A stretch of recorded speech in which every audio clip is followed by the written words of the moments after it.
प्रतिदिन जीवन का आनंद लेना में आपका स्वागत है। आज आपसे मिलकर मैं खुश हूँ। हम उन 30 दिनों के मध्य में हैं जिनमें हम आपको शिक्षा दे रहे हैं कि आप जीवन के प्रति अपना दृष्टिकोण कैसे बदल सकते हैं। और मैं आशा करती हूँ कि मेरे साथ आपने भी ऐसा करने की प्रतिज्ञा की है। आज हम सकारात्मक विचार रखने के बारे में चर्चा करने जा रहे हैं। सकारात्मकता आपको खुशी प्रदान करेगी और आपके जीवन में परमेश्वर को कार्य करने का अवसर देगी। एक वचन है जो मुझे बहुत अधिक भाता है, भजन 27:13। संगीतकार दाऊद ने कहा, यदि मुझे विश्वास ना होता कि जीवितों की पृथ्वी पर यहोवा की भलाई को देखूंगा तो मैं मूर्छित हो जाता। चाहे अभी जो कुछ भी हो रहा हो, यीशु मसीह के द्वारा आप आशा रख सकते हैं कि सब कुछ बदल जाएगा। मेरा विश्वास है कि आज का कार्यक्रम आपके लिए सचमुच आशीषदायक होगा। हमारी मनोवृत्ति हमारे आंतरिक जीवन की विचारधाराओं का बाह्य रूप है। मसीही होने के नाते हम अक्सर अपने विचारों के बारे में सुनते हैं। हम जानते हैं कि जिस अच्छी योजना को हमारे जीवन में पूरा करने के लिए यीशु मरा, उसका प्रकटीकरण करने ही तो हमारे मन को नया करना है। इस वचन पर हम कुछ समय बाद ध्यान देंगे। मगर आप किसी के विचारों को नहीं देख सकते हैं, परंतु उनके मनोभावों को देख सकते हैं। मनोभाव शारीरिक चेष्टाओं में देख सकते हैं। मनोभाव हमारे चेहरे में निखरता है। हमारा मनोभाव एक ऐसी मुद्रा है जो हम अपने जीवन के प्रति रखते हैं। दोबारा कहना चाहूंगी, हमारा मनोभाव ऐसी मुद्रा है जो हम अपने जीवन के प्रति रखते हैं। हर एक का जीवन एक जैसा नहीं होता। ईमानदारी से कहो तो कुछ लोगों का जीवन दूसरों की तुलना में अधिक सरल होता है। कुछ लोग ऐसे होते हैं जिनका जीवन ऐसे प्रतीत होता है कि दूसरों की तुलना में उनका जीवन बहुत जटिल है। मैं उसका वर्णन नहीं कर सकती, परंतु जानती हूँ कि परमेश्वर का अनुग्रह काफी है। यदि किसी में आत्मतरस की भावना हो या अपने जीवन के प्रति नाराजगी का भाव हो, तो वो उनकी परिस्थितियों को और अधिक जटिल बना देगा।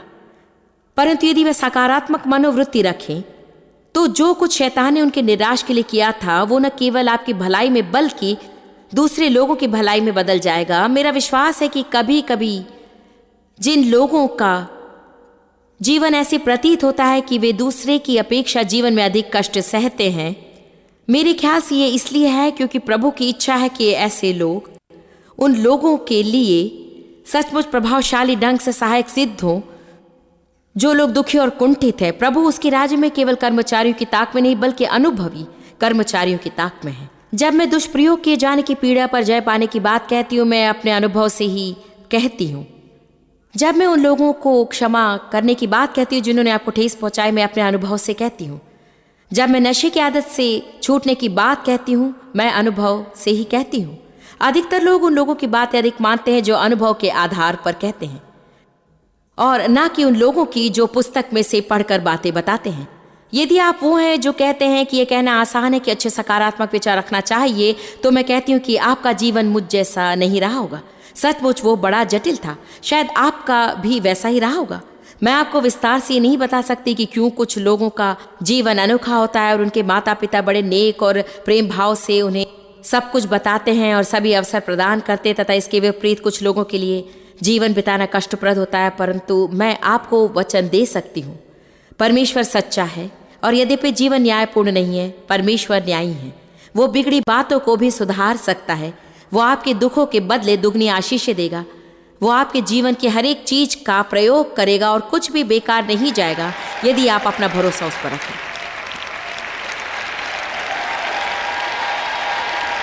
देखिए, जिस मुद्रा में आप रहते हैं, यानी कि मैंने डेव में और मुझ में देखा है, स्वाभाविक तौर पर डेव मुझसे भी अधिक सकारात्मक है। इसमें हमारे निजी व्यक्तित्व का भी भाग है। ऐसे कुछ लोग हैं जिन्हें सकारात्मक बने रहने के लिए कष्ट उठाना पड़ता है क्योंकि उनका व्यक्तित्व कुछ अधिक उदासी रहता है। देखिए, ऐसे कुछ लोग हैं जिन्हें देखकर लगता है कि उन्हें हर बात पर गलती निकालने का वरदान प्राप्त है। कितने मेरी बात समझ रहे हैं? मैं इसे गलत नहीं बताना चाहती, परंतु यदि वे शैतान को उसका प्रयोग ना करने दें तो वो सचमुच वरदान ही होगा। यदि आप उन लोगों में से एक हो जो सचमुच चीजों को सुधारना चाहते हैं, तो गलतियां निकालना अच्छा ही होगा ताकि उसे सही दिशा पर मोड़ सके। लेकिन यदि ये जिसे हम वरदान कह रहे हैं उन लोगों में हो जो पवित्र आत्मा से भरपूर नहीं होते, तो मेरे ख्याल से वे जहां भी जाएंगे वहां सब कुछ बिगाड़ देंगे। मैं पहले ऐसे ही थी। जब भी मैं बिल्कुल नए सजे सजाए कमरे में जाती और कोई मुझसे पूछता कि अच्छा बताइए मेरी सजावट कैसी है, तब मैं कहती अच्छा तो है, परंतु उस कोने में जो चित्र दीवार पे वो कुछ ठीक नहीं है। मैं जानती थी कि नकारात्मक और आलोचनात्मक रहना लोगों को अच्छा नहीं लगता और मुझे ऐसा नहीं करना चाहिए। जब मैं कहती हूँ कि अच्छी मनोवृत्ति वाले बने रहिए, तब मैं जानती हूँ कि दूसरों की अपेक्षा आप में से कुछ लोगों के लिए आसान होगा। अच्छी भावनाएं बनाए रखने में मेरे पति को उतना श्रम नहीं करना पड़ता जितना कि मुझे करना पड़ता है। मुझे कठिन श्रम करना पड़ता है क्योंकि मेरा व्यक्तित्व उनसे भिन्न है, परंतु मैं वो सब कुछ करने को तैयार हूँ जिनके द्वारा मैं उस जीवन को पा सकूँ जिसे मुझे देने के लिए यीशु मरा। मैंने अपने जीवन में काफी समय दुख में बिताया है और आगे मैं दुखी रहना नहीं चाहती हूँ। आमीन। क्या आपने अपने मन में ठान लिया कि आप अपने जीवन का आनंद लें? यीशु ने कहा मैं आया हूं कि तुम जीवन पाओ और बहुतायत से पाओ और आनंद बनाओ जब तक कि वो उमड़ ना पड़े। यीशु सिर्फ इसलिए नहीं मरा कि हम जीवन पाए, वरन उस जीवन का आनंद भी लें। बुरे विचारों वाला मनुष्य जीवन का आनंद नहीं ले पाता। वे हमारी परिस्थितियां नहीं हैं जो हमें दुखी रखती हैं, बिल्कुल भी नहीं। इसे स्वीकारना बहुत ही कठिन है, परंतु वास्तव में परिस्थितियां हमें दुखी नहीं बनाती हैं। हमारी परिस्थितियों के प्रति हमारा मनोभाव ही इसका कारण है। जहाँ तक कि परिस्थितियों का सवाल है, मेरे और डेव के जीवन में बराबर ही होता है और मैंने बीते समय में देखा है कि किस तरह से वे समस्याएं जो हम दोनों के लिए एक सी होती हैं, उनसे वे परेशान नहीं होते। वे आराम से अपने जीवन का आनंद लेते हैं और हमेशा की तरह अपने कार्य में लगे रहते हैं और प्रभु पर छोड़ देते हैं कि वो समस्या का समाधान करे। मैं तो बस परेशान, चिंतित, निराश और अंत तक व्याकुल ही रहती। शीघ्र या बाद में जब समाधान प्राप्त होता, मेरे लिए 2 हफ्ता बेकार जाता और वे बड़े मौज में ही रहते। मैंने देखा है बच्चों के साथ भी हम चीजों से होकर गुजरते, कभी कभी उनसे निपटने में 1-2 वर्ष भी लगाए। मैंने उन दिनों की ओर मुड़कर देखा जब मैं दुखी और चिंतित थी तथा रो रो कर थक जाती थी और इत्यादि इत्यादि इत्यादि। उन्होंने ऐसा कुछ भी नहीं किया। उन्होंने अपना भरोसा प्रभु पर रखा और जीवन का आनंद लिया। 2 साल बाद जब सब कुछ ठीक हो जाता, तब मैं सोचती कि मैंने क्या हासिल किया। मैंने सिर्फ इतना ही किया कि अपना सारा समय दुखी रहकर व्यर्थ गंवा दिया, जबकि मुझे जीवन का आनंद लेना था। यदि मैंने परिस्थितियों को सही दृष्टिकोण से देखा होता तो मैं कभी दुखी न रही होती। मैं नहीं जानती कि आप किन बातों से निपट रहे हैं, परंतु मैं इतना कह सकती हूँ कि किसी भी चीज के प्रति बुरा विचार रखना उसे और जटिल बना देता है। सकारात्मक विचार आपको सदा खुश रखेगा और सकारात्मक बातें आपको आनंद दिलाएंगी, आपके आसपास के सभी को खुश करेगी। प्रभु को आपके जीवन से निपटने का अवसर देगी, क्योंकि प्रभु नकारात्मक नहीं है। यदि हम चाहते कि हमारे जीवन में प्रभु प्रतिबिंबित हो, तो फिर हमें उससे एकमत होना चाहिए। आमोस 3:3 कहता है, यदि 2 मनुष्य परस्पर सहमत न हो तो क्या वे एक संग चल सकेंगे? अपने आप से पूछे कि हम किससे सहमत हैं? क्या हम शैतान द्वारा कही जाने वाली हर झूठी बातों से सहमत हैं और उन सारी परिस्थितियों से जो वो हमारे सामने खड़ी करता है? या फिर क्या हम परमेश्वर तथा परमेश्वर के वचनों से सहमत हैं? मैं नहीं जानती कि यदि हम पूर्ण रूप से सकारात्मक रहें तो हमारे जीवन में क्या होगा। चलिए इस पर हम 1 मिनट ध्यान दें। मैं लक्ष्य केंद्रित हूं और मुझे प्रायोजन पसंद है। मुझे कहना पसंद है कि अच्छा प्रभु, आज मैं सब विषय में सकारात्मक रहने का प्रयास करूंगी। क्या आप में से कोई ऐसा है? मैं कहती हूँ कि अच्छा प्रभु, आज मैं प्रयत्न करूंगी कि एक भी विषय ऐसा ना कहूं जो कुछ और ही हो। मैं कोशिश करती थी कि ऐसा कुछ न कहूं जो मैं कर ना सकूं। मैं कोशिश करूंगी कि सारा दिन नेक रहूं। जो कुछ मैं कहूं वास्तव में वे बहुत ही आदरपूर्ण और सम्माननीय रहे। देखिए, निश्चित लक्ष्य रखना गलत बात नहीं है और पवित्र आत्मा के साथ कार्य करना भी गलत नहीं है, जब तक कि हर बार आप गलती करने पर उसके लिए दोषी ना ठहराए जाए। मैं सोचा करती थी कि मैं खुद ही बदल सकती हूँ। मैं जानती हूँ कि प्रभु ही बदल सकता है, मगर संभवतः मेरे इस तरह से सोचने का एक कारण मेरा स्वभाव ही है। मैं उपलब्धियों से प्रेरित होती हूँ और मैं बहुत ही लक्ष्य केंद्रित व्यक्ति हूँ। मेरे जीवन में ऐसा भी समय रहा है जब मेरा लक्ष्य होता है कि आज मैं सचमुच हर विषय पर सकारात्मक रहने की कोशिश करूंगी। और शायद ही दिन का प्रथम आधा घंटा बीतता है कि उससे पहले ही मैं कीचड़ में फंस जाती हूँ। मैं आपसे कहती हूँ, मुझ में एक पुराना स्वभाव था जो मसीह के संग क्रूस पर मर गया, परंतु अभी भी कभी एक बार फिर से जी उठने का प्रयास करता है। आपको कोशिश करनी चाहिए कि आप नकारात्मक न रहें। आपको नकारात्मक रहने की कोशिश नहीं करनी चाहिए, बल्कि सकारात्मक रहने की कोशिश करनी चाहिए। यदि आप सकारात्मक होने का निर्णय न करें तो स्वयं नकारात्मक हो जाएंगे। आज शायद यहां पर मुट्ठी भर लोग होंगे जिनके जीवन में सदा सूर्योदय और फूलों की बहार ही हो, और आप ये गाते हुए उठते हैं कि वाह कितना सुहावना दिन है। और फिर कई लोग मुझ जैसे भी होते हैं, अतः मैं आपके लिए प्रचार करूंगी और आप सभी सकारात्मक लोग हमारे लिए प्रार्थना करें।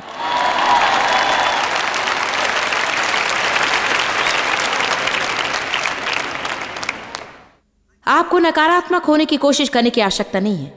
आज सुबह मैं डेव से बातें कर रही थी और मैंने कहा मैं अपने बारे में कुछ बातें व्यक्त कर रही हूं, इससे आप जान सकते हैं कि हम भी आपकी तरह ही संघर्ष करते हैं। सालों पहले मैं नहीं जानती थी कि मैं अपने विचारों का कुछ कर सकती थी। एक मसीह होने के बाद मैं एहसास करने लगी कि सवेरे जब पूरी तरह से आपकी नींद खुलती तक नहीं है, ऐसा प्रतीत होता है कि शैतान आपके मन और विचारों के लिए सौदा करने लगता है।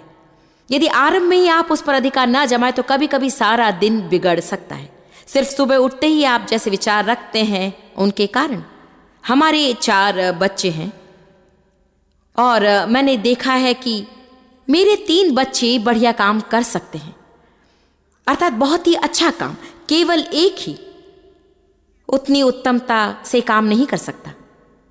तो बीच रात को उठने पर मैं किसके बारे में सोचने लगूंगी? जो 3 बढ़िया काम करते हैं उनके बारे में हम क्यों नहीं सोचते हैं? हमारी सोच सदा समस्याओं की ओर ही क्यों जाती है, वो सकारात्मकता की ओर क्यों नहीं जाती? क्योंकि संसार में एक पाप सिद्धांत है और शैतान जीवित और कुशल है। यद्यपि हम कहते हैं कि हमारा विश्वास प्रभु पर है, तब भी हम सोचते हैं कि जैसा भी हो, यदि हम किसी भी तरह से उसके लिए चिंता करके समाधान ढूंढे तो अवश्य उसको जानकर उससे निपट सकेंगे। अब भी हमारे जीवन में भय की जड़ गहरी होती है। हम स्वयं कुछ योजनाएं बनाने लगते हैं ये सोचकर कि यदि प्रभु मदद ना करने आए तो खुद ही निपट लेंगे। Come on now. मैं उस प्रकार का व्यक्ति कभी नहीं हो सकती जो अपने आप ही हर विषय पर सकारात्मक रहे, परंतु मैं परमेश्वर के वचन और उसके प्रकाशन के लिए धन्यवाद देती हूँ। और मैं जानती हूँ कि अब मैं अपनी मनोवृत्ति का और अपने विचारों का चुनाव कर सकती हूँ, और मैं लोगों को क्षमा करने तथा किसी बात पर बुरा न मानने का फैसला कर सकती हूँ। और मैं निश्चय कर सकती हूँ कि मैं संघर्ष में नहीं पड़ूंगी और न ही मैं क्रोधित रहूंगी। मैं निर्णय ले सकती हूँ कि मैं बीते दिनों के दुखों को भूलकर आगे की ओर अग्रसर होते हुए प्रभु के वचनानुसार कर सकूंगी, चाहे मेरी इच्छा हो या ना हो। उसे करने की इच्छा होने या न होने पर भी यदि मैं सही कार्य करूं तो फिर मैं ऐसे अच्छे बीज को बोऊंगी जो मेरे जीवन में फसल पैदा करेगा, क्योंकि परमेश्वर सच्चा है। आमीन। फिलिपियो 2:5 में बाइबल कहती, जैसा मसीह यीशु का स्वभाव था वैसा ही तुम्हारा भी स्वभाव हो। आप में से कितने कम से कम एक बुरे स्वभाव की सोच सकते हैं जो अभी आप में है? आप में से कितने बदलना चाहते हैं? कितने एक से अधिक बुरे स्वभाव की सोच सकते हैं? संभवतः जितना हो सके मुझे हर एक बुरे स्वभावों की एक सूची तैयार करनी चाहिए थी, परंतु आज मैं जलन या ईर्ष्या के बारे में ही सोच रही थी। दूसरे लोगों को धन्य होता देखकर कुछ लोग कभी खुश नहीं रह पाते। मैं कैसे हूं?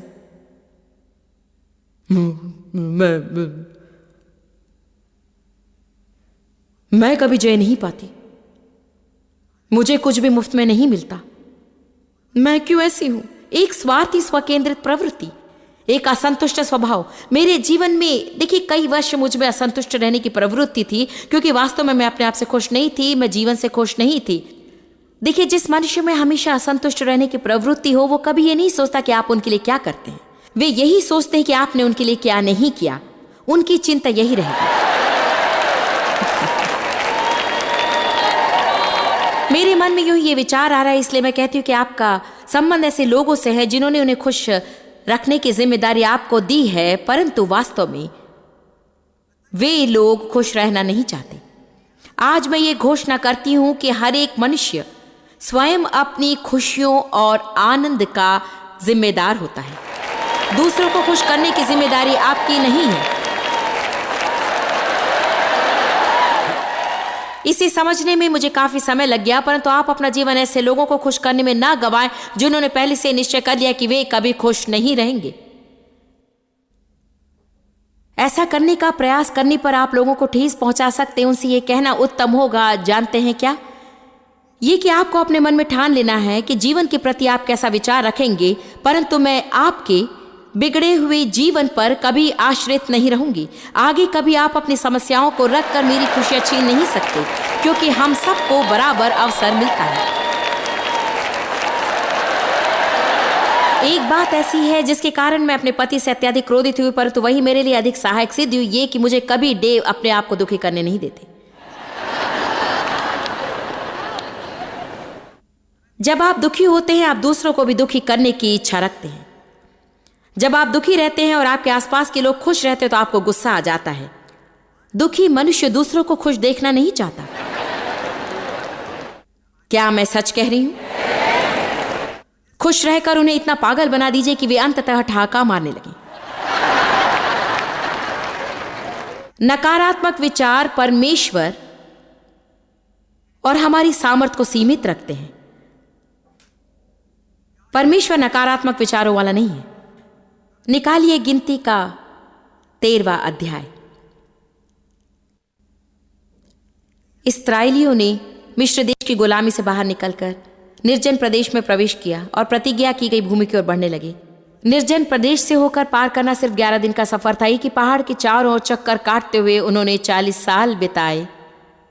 हम ठीक से नहीं जानते कि कितने लोग बाहर निकले। उन्होंने केवल पुरुषों की गिनती की 6 लाख, परंतु उनमें से शायद अधिकांशों की पत्नियां और बच्चे भी थे। ज्ञानियों का कहना है कि करीब 20 या 30 लाख लोग मिस्र देश से बाहर निकले। मिस्र देश से बाहर निकले समस्त लोगों में से केवल 2 पुरुष। मैं हर बार यही कहती हूं और मुझे बहुत ही आश्चर्य होता है कि सिर्फ 2, 20 या 30 लाख लोगों में से 2 ने प्रतिज्ञा की गई भूमि में प्रवेश किया। आप वचनों के द्वारा जानेंगे कि केवल वे 2 ही सकारात्मक विचार वाले थे। बाकी सभी नकारात्मक विचार वाले थे। कुड़कुड़ाने वाले, शिकायत करने वाले, अपनी क्रियाओं की जिम्मेदारी लेने की इच्छा न रखने वाले, हर समय हर एक विषय किसी दूसरे की गलती मानते। आजकल हमारे समाज में एक वास्तविक समस्या है। लोग अपनी क्रियाओं के प्रति जिम्मेदार नहीं रहना चाहते हैं। लापरवाह स्वभाव एक अधर्मी स्वभाव है। हमें अपने काम की जिम्मेदारी लेनी चाहिए। हमें अपने व्यवहार के प्रति जिम्मेदारी रखनी चाहिए। हमें अपनी क्रियाओं के प्रति जिम्मेदारी रखनी चाहिए। जब हम अपनी जिम्मेदारी से दूर होने लगते हैं तो जीवन में सब कुछ गड़बड़ हो जाता है। जिम्मेदार रहना दैविक स्वभाव है।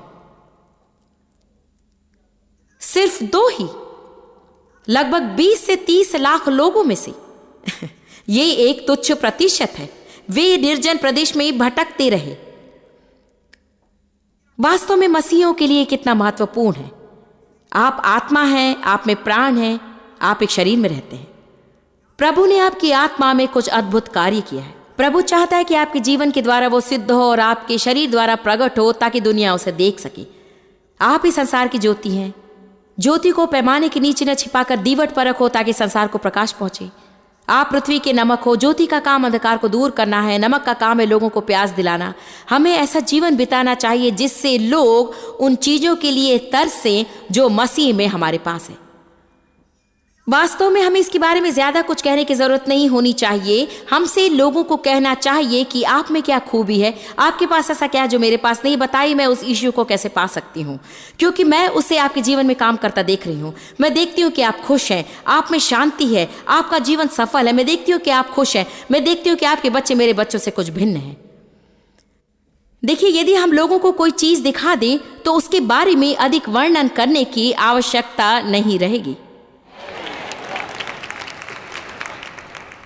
निर्जन प्रदेश में रहने वाला मसीही सांसारिक जीवन बिताने वाले मसीही के बराबर है और फिर भी वो अपने मानसिक क्षेत्र में ही जीता है। आप एक आत्मा है,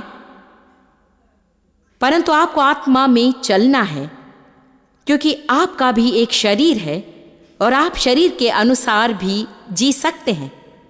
बाइबल जिस शरीर के बारे में कहती है वो प्राण और शरीर का मिला हुआ एक रूप है। वो सांसारिक शरीर के बारे में कहती है जो वही सब चाहती है जो आप उसे देते हैं। यदि लंबे समय तक शरीर को व्यायाम कराते तो ऐसी स्थिति पर आ जाता है कि व्यायाम न करने पर वो उसे खो देता है। आरंभ में जब आप शरीर को व्यायाम कराते वो कहता है कि तुम मेरी जान ले रहे हो। आप अपने शरीर को कैफीन या शक्कर या किसी भी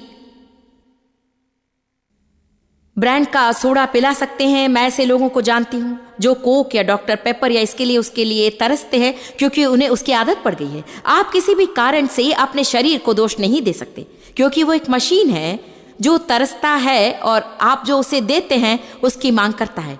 आपको अपने शरीर का मालिक होना चाहिए। सिर्फ इसलिए कि आपका शरीर कहता है मैं सोफे पर लेटकर मूंगफली खाकर टीवी देखना चाहता हूं, इसका ये मतलब नहीं कि आपको वैसा करना है। आप कह सकते हैं मुझे परवाह नहीं कि तुम क्या करना चाहते हो।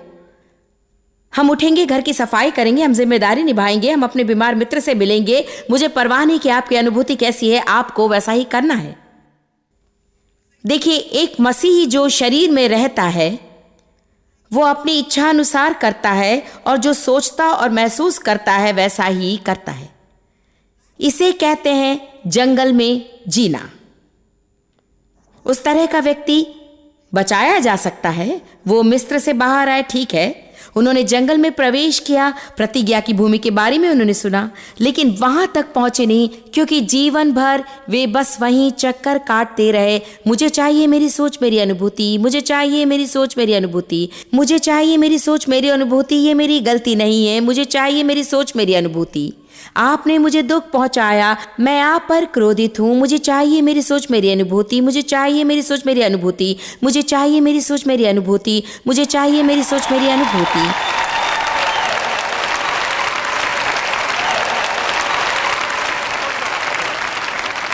देखिए, हमें इससे परे सोचना सीखना है, गंभीर जीवन जीना सीखना है। गहरे में जाल डाले और बहुत सी मछलियों के लिए तैयार है। गहराई का जीवन। कई साल पहले एक सभा हुआ करती थी, नाम था कैस्विक कन्वेंशन। बड़ी प्रसिद्ध सभा थी, मसीहत की प्राचीन पुस्तकों में इसका उल्लेख है और वे गंभीर जीवन पर शिक्षा देते थे। वे उसे गंभीर जीवन सभा कहा करते थे।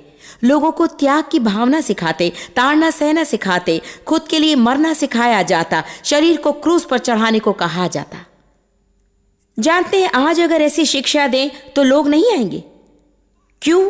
क्योंकि हम स्वार्थी, खुदगर्ज, शारीरिक, स्व केंद्रित समाज में जीते हैं जहां अधिकांश लोग चाहते हैं कि ऐसी चीजें हों जो उन्हें खुश कर सके और वैसे लोग घर में बहुत ही ज्यादा मिल जाते हैं। हम वस्तु प्रधान जीवन जीना चाहते हैं।